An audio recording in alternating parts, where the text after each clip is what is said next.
And for many years after that, I lived with this view of the world of fear. Anytime I tasted or saw success, the fear internally was that at any moment I could be exposed like I was before. And this is how the world looks when you look at it through glasses or through a brain of fear, a lot of emotion of fear. The opposite, of course, is this, a prettier picture.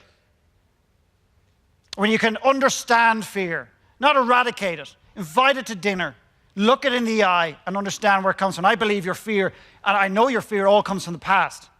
And I did a lot of work on myself, a huge amount of work to get to the point. And as I said, tonight is the second time I've ever shared this story, and this is part of my journey. I've had to do this. I've wanted to do this.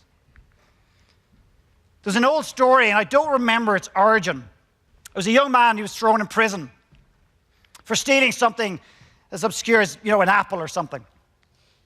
And they put him in a prison cell. And not just was that bad enough, not just was he that scared of just being in a prison cell for the first time in his life for doing something really immaterial.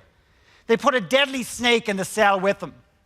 So what happened was he buried himself in the corner of the cell, and they put a snake in there, and the door for the cell was over here.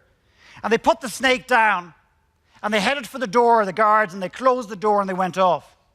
Now, they didn't even lock the door behind him, or he couldn't even hear the door lock. But he pinned himself in the corner, and he was so scared.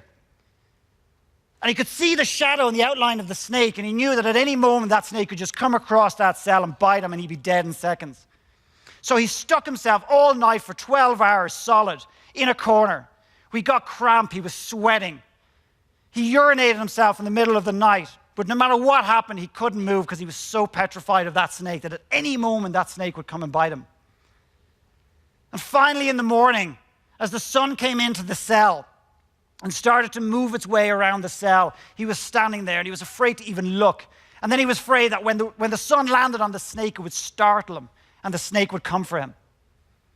And the sun made its way around and finally landed on the snake. And he opens his eyes and he looks at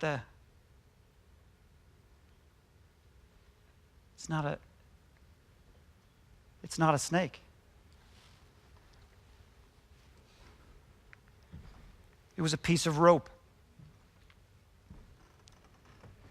And how often in life are we told there's a snake in the closet, there's a snake in the room, there's a snake in the prison cell, and we literally believe that person?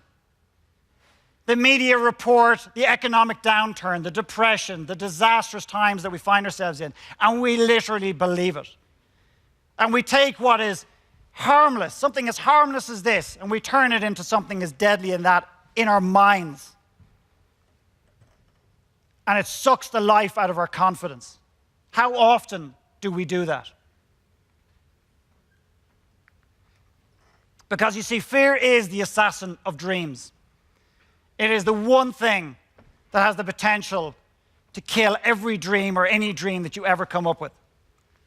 Fear is the assassin of dreams.